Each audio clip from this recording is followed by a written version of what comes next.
नमस्ते एंड अस्सलाम वालेकुम ऑल ऑफ यू। आज का जो मेरा टॉपिक है वो है इम्यूनाइजेशन कि इम्यूनाइजेशन क्या है। ठीक है, इम्यूनाइजेशन हम किसे कहते हैं। सिंपली हम देखें तो immunization is a process to protect के ऐसा जो प्रोसेस हम कह सकते हैं हमारी बॉडी का भी। और उसके अलावा वैक्सीन्स जो होती है हमारी बॉडी में क्या होता है, इम्यूनाइजेशन कैसे हम कर सकते हैं। जैसे कि इम्यून सिस्टम हमारा वर्क करता है, पूरा इम्यून सिस्टम अपनी बॉडी के हिसाब से वर्क करता है, उसको हम कह सकते हैं इम्यूनाइजेशन। अगर वो ही चीज़ हम अगर बाहर से ले रहे हैं, जैसे कि वैक्सीन के थ्रू अगर कुछ भी हम हमारे बॉडी में माइक्रोब्स इंटर कर रहे हैं, जैसे कि इम्यूनाइजेशन क्या होता है कि वही जो अगर हमें कोई भी डिजीज़ हो रही है उसकी हम वैक्सीन लेते हैं, जैसे कि डिजीज़ होने से पहले अगर उसकी वैक्सीन लेते हैं, उसको हम कह सकते हैं इम्यूनाइजेशन। वैक्सीन्स में क्या होता है कि वही सेम जो बैक्टीरिया वायरस होता है जिसकी हमें जो भी डिजीज़ होती है, जो जैसे कि निमोनिया कोकाई हो गया, उसके अलावा हम कह सकते हैं ट्यूबरकुलोसिस, तो उनकी वैक्सीन हम ले लेते हैं कि वही जो ट्यूबरकुलोसिस काज़ करवाता है वही बैक्टीरिया या फिर वही वायरस है जो हम इंटर पहले से ही कर देते हैं हमारी बॉडी में, ताकि वो क्या करे, वो इनएक्टिव हम या तो इनएक्टिव फॉर्म में या फिर उसको मतलब हम कह सकते हैं कि उसकी जो एबिलिटी को कम करके उसको हम इंटर कर देते हैं हमारी बॉडी में, ताकि वो क्या करे कि है ना, वो हार्म ना पहुंचाए और उसके अलावा उसके अगेंस्ट हमारी बॉडी क्या करे, इम्यून रिस्पॉन्स करे और उसके अगेंस्ट एंटीबॉडीज बनाए। अगर जब भी वो वायरस या बैक्टीरिया हमारी बॉडी में इंटर हुआ होगा तो क्या होगा कि होगा तो फिर वो क्या करेगा, उसके खिलाफ एंटीबॉडीज ऑलरेडी वहाँ पे प्रेजेंट होगी, तो वो हमारी बॉडी को एक प्रोटेक्शन देता है। तो इम्यूनाइजेशन का पूरा मतलब मीनिंग ही यही निकलता है कि जो हमारी बॉडी को आफ्टर और बिफोर हमारी बॉडी को क्या करे, वो प्रोटेक्ट करे। अगर हम बात करते हैं अगर बिफोर इन्फेक्शन की, तो एंटीबॉडीज बनी हुई होती है, तो हमारी क्या करती है कि वो इफेक्ट कम करवाती है। अगर कोई भी बैक्टीरिया अगर इन्वायरमेंट से हमारी बॉडी में आ गया है तो वो कम डिजीज़ को एक हमारी इम्यून जल्दी रिस्पॉन्स कर देता है उस डिजीज़ के हिसाब से। इम्यूनाइजेशन एक बहुत ही इम्पोर्टेंट हमारा यूनिट है CHN2 का। और इसमें हम अगर बात करते हैं सेकंड, जैसे कि हमारे जो 2 लेक्चर हमने पहले ही इसके इम्यूनिटी और उसके बना के आपको मैंने अपलोड कर लिए थे। अब तीसरा लेक्चर है, इसमें क्या है कि इसमें हम इम्यूनाइजेशन पूरा पढ़ेंगे, उसके एक्सपेंडेड जो भी उसका प्रोग्राम है तो वो पढ़ेंगे और वैक्सीन को पढ़ेंगे। तो वैक्सीन एक सिंपल ही अगर इसकी हिस्ट्री देखते हैं तो वैक्सीन एक फर्स्ट टाइम जो इंट्रोड्यूस हुई थी वो थी ब्रिटिश जो फिजिशियन थे एडवर्ड जेनर ने 1796 में उन्होंने फर्स्ट टाइम डेवलप की थी। और अगर हम पाकिस्तान की बात करते हैं तो पाकिस्तान में बहुत ज़्यादा लेट से आई थी, जैसे कि हम बात कर सकते हैं 1978 में पाकिस्तान में आई थी। ठीक है, उसके अलावा vaccine is a substance used to stimulate to produce of antibodies and provide immunity against several disease के जो वैक्सीन होती है वो हमें प्रोवाइड करती है इम्यूनिटी, मतलब हमारे जो इम्यून सिस्टम को क्या करती है, स्टिमुलेट करती है ताकि वो एंटीबॉडीज़ प्रोडक्शन करे। एंटीबॉडीज़ प्रोडक्शन होगी तो क्या करेगा, हमारा डिफेंस मैकेनिज्म है उस बैक्टीरिया उस वायरस के अगेन वो एंटीबॉडीज़ बनाएगा और हमें सेवरल डिजीज़ होती है, जैसे कि ट्यूबरकुलोसिस हो गया, निमोनिया हो गया, उसके अलावा मीजल्स मम्स जो भी डिजीज़ है उनसे प्रिवेंट करती है, क्योंकि ये क्या है कि at the birth time her child को लगती है। ठीक है, और उसके अलावा वैक्सीन जो ऐसा ही हम कह सकते हैं सब्सटेंस होता है जो बैक्टीरिया वायरस से निकाला गया होता है, मतलब कि उनको अनएक्टिव किया जाता है या फिर उनको एक ऐसी फॉर्म में रखा जाता है कि वो हार्म ना पहुंचाए हमारी बॉडी को ज़्यादा। और उसके अलावा अगर हम बात करते हैं जैसे कि prepare for causative agent for disease and produced और synthesize substitute and treated to act antigen, वो क्या करता है, सब्स्टिट्यूट इंट्रोड्यूस एक्ट करता है। और उसके अलावा एंटीजन विदाउट इंक्लूडिंग डिजीज़, और बिना किसी हार्म के वो क्या करता है कि ना हमारी बॉडी को एक ट्रीटमेंट प्रोवाइड करता है। उसके अलावा वैक्सीनेशन क्या है, वैक्सीन हमें पता चल गया कि वैक्सीन एक उसी बैक्टीरिया वायरस को ही हमारी बॉडी में इंटर किया जाता है। अब वैक्सीनेशन क्या है, वैक्सीनेशन एक प्रोसेस है कि किस तरीके से हम किसी भी पेशेंट को वैक्सीन लगाते हैं, उसकी बॉडी में इंजेक्ट करते हैं वैक्सीन को, तो वो एक प्रोसेस कैसा होता है, वैक्सीन किस तरीके से लगाई जाती है, उस पूरे प्रोसेस को हम कह सकते हैं वैक्सीनेशन।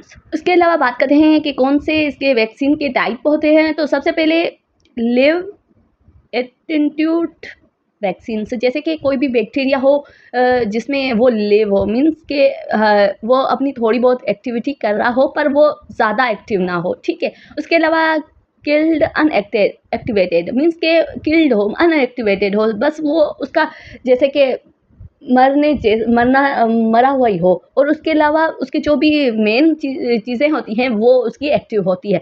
उसके अलावा हम बात करते हैं टॉक्साइड की। टॉक्साइड ऐसी जिसमें क्या होता है कि हम कह सकते हैं जिसमें केमिकल्स होते हैं उनको निकाल के बाकी जो बैक्टीरिया होता है उसको इंटर किया जाए बॉडी में। उसके अलावा है कंजुगेटेड वैक्सीन, मतलब कंजुगेटेड अगर वैक्सीन की बात करें तो वो कौन सी होती है, ये क्या है कि ये कुछ टाइप से हैं वैक्सीन के। और उसके अलावा लास्ट जो हमारा है वो बहुत ही इंपॉर्टेंट है, जैसे कि mRNA मैसेंजर RNA वैक्सीन्स, वो वैक्सीन्स जो एक मोस्ट कॉमन हर बैक्टीरिया या फिर वायरस के लिए हम कह सकते हैं लग सकती है, तो वो है mRNA वैक्सीन्स। जैसे हमने जो कोविड-19 में जो इंट्रोड्यूस करवाई थी पेशेंट्स को, क्योंकि वो थी कि वो मोस्ट कॉमन थी हमारी mRNA वैक्सीन्स। उसके अलावा हम डिस्क्राइब करते हैं इसके टाइप्स को। सबसे पहले है लिव एंटीट्यूड्स वैक्सीन्स, वो ऐसी वैक्सीन जो जिसमें क्या हो, बैक्टीरिया लिव हो, ठीक है। तो उसमें अगर हम बात करते हैं उसमें क्या करते हैं हम, मतलब कि वीक बना देते हैं किसी भी वायरस या फिर बैक्टीरिया को, एक हम वीक बना के हमारी बॉडी में इंट्रोड्यूस करवाते हैं।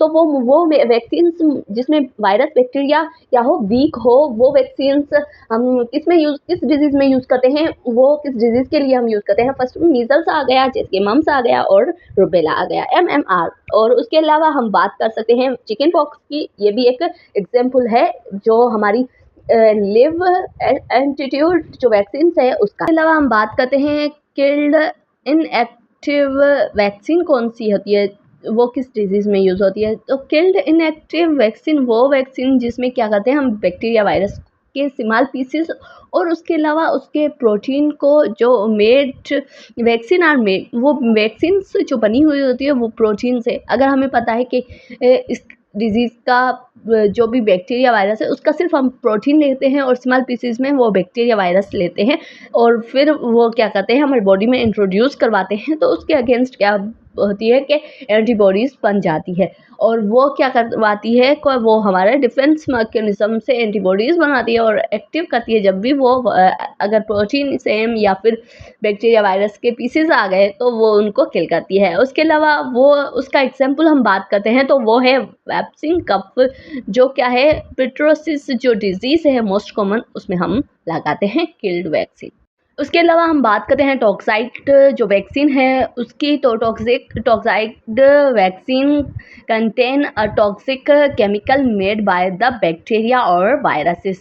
जो किससे केमिकल्स जो टॉक्सिक होते हैं उनको made by bacteria and virus, उसको हम क्या करते हैं निकाल देते हैं। जैसे कि टॉक्सिक कुछ होते हैं केमिकल्स वायरस में या बैक्टीरिया में, जो केमिकली जो भी चीज़ें होती हैं उनको हम निकाल देते हैं और make a person immune to, मतलब इम्यून रिस्पॉन्स जो होता है the harmful effect of infections instead of their infection itself. Means कि अगर उन बैक्टीरिया अगर वायरस को हमने बॉडी में इंट्रोड्यूस कर दिया, बस उसके टॉक्सिक जैसे कि केमिकल या फिर टॉक्सिक जो भी था उसको हमने निकाल के, तो उसके अगेंस्ट क्या करेगा, हमारी बॉडी हार्मफुल इफेक्ट दिखाएगी और हार्मफुल इफेक्ट दिखाने के बजाय फिर क्या करेगी, वो एंटीबॉडीज़ प्रोड्यूस करेगी उसके अगेंस्ट और हमारी बॉडी को प्रोटेक्ट करेगी। जब कभी भी अगर वो बैक्टीरिया दोबारा से इंटर होता है हमारी बॉडी में, तो हमारा इम्यून सिस्टम ऑलरेडी उसकी एंटीबॉडीज़ बना चुका होगा, तो वो क्या करती है, वो हमारे हमें प्रिवेंट कर सकती है डिजीज़ से। अगर उसके हम मोस्ट कॉमन हम उसके देखते हैं कि उसमें कौन कौन सी डिजीज़ आती है, तो उसमें डिप्थेरिया और टेटनस मोस्ट कॉमन डिजीज़ के लिए हम यूज़ करते हैं टॉक्सिक वैक्सीन। उसके अलावा हम बात करते हैं कॉन्जुगेटेड वैक्सीन की कि कौन सी वैक्सीन, कॉन्जुगेटेड वैक्सीन में क्या होता है कि इसमें हम क्या करते हैं, small pieces of germs and combine with protein help to trigger strong immune response. क्या करती है, जम्स और स्मॉल पीसेज ऑफ जम्स और प्रोटीन को हम इंट्रोड्यूस करवाते हैं बॉडी में और वो क्या करती है, हम स्ट्रॉन्ग एक हमें क्या करती है, इम्यून रिस्पॉन्स देती है और उसके अगेंस्ट हमारे बॉडी में क्या होता है कि एंटीबॉडीज़ बन जाती है। तो वो कौन सी ऐसी डिजीज़ है जिनके हम बैक्टीरिया के जो प्रोटीन और स्मॉल पीसेज ऑफ उसके जम्स लेते हैं, वो डिजीज़ है हेपेटाइटिस। और उसके अलावा वैक्सीन कफ होती है, वह उसमें हम पेट्रोसिस जो डिजीज़ है वो मोस्ट कॉमन और मेनिंजाइटिस। इनमें क्या करते हैं हम जो प्रोटीन और जम्स को लेते हैं किसी भी बैक्टीरिया के। लास्ट मैंने आपको बता दी थी mRNA they are use to pieces of germs of मतलब RNA जम्स लेते हैं RNA के, और उसके अलावा which is part of its genetic material. जो RNA होता है वो हमारा जेनेटिक मटेरियल होता है, उस वो लेते हैं और वो इंट्रोड्यूस करवाते हैं, और उसके स्मॉल पीसेस में जम्स लेते हैं। तो जैसे कि कोविड-19 एक इसका मोस्ट कॉमन टाइप हम कह सकते हैं एग्जाम्पल है, और उसके अलावा कुछ ऐसी वैक्सीन्स होती है जो हम mRNA हम कह सकते हैं mRNA वैक्सीन्स। अब बात करते हैं साइड इफ़ेक्ट की कि कौन से ऐसे साइड इफ़ेक्ट है जो होते हैं वैक्सीन लगाने के बाद। सबसे पहले हम बात करते हैं लो ग्रेड फीवर, मीन्स कि हल्का-सा बुखार हमारे बॉडी में मतलब इंटर हुआ है, क्योंकि वैक्सीन लगाई है तो ज़ाहिर है कि हमने कोई बैक्टीरिया या फिर वायरस, भले वो इनएक्टिव हो पर हमने इंट्रोड्यूस किया है, हमारा उसके अगेंस्ट हमारी एंटीबॉडीज़ जो होती है इम्यून रिस्पॉन्स कर रहा होता है, एंटीबॉडीज़ फाइट कर रही होती है, तो उसके हिसाब से क्या होता है हमारे बॉडी का टेम्परेचर बढ़ जाता है। उसके अलावा हम फ्लिशनेस एंड सूर एट इंजेक्शन साइट क्या होगी कि वहाँ पे जहाँ इंजेक्शन लगाया है वहाँ पे सूर होगा, रेडनेस होगी, फ्लिशनेस होगी, हम बात कह सकते हैं, क्योंकि जहाँ जिस साइड से अगर हमने जहाँ भी लगाया है हमारी बॉडी में आईवी या फिर आईएम कहाँ भी किसी भी रूट से लगाया है तो वो एक इफेक्ट कर सकता है। उसके अलावा हम बात करते हैं वो भी एक साइड इफेक्ट है टेम्परेरी हेडेक।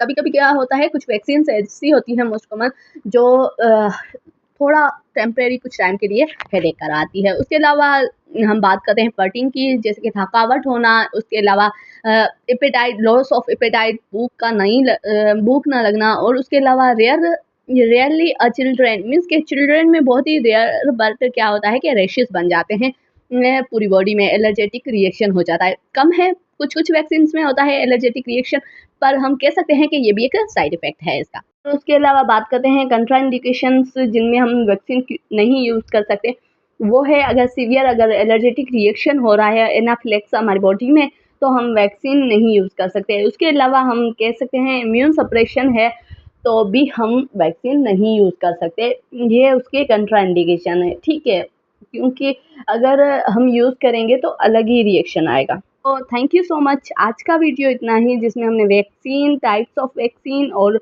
इम्यूनाइजेशन ये सब पढ़ा है। मिलते हैं नेक्स्ट वीडियो में। Take care, bye bye.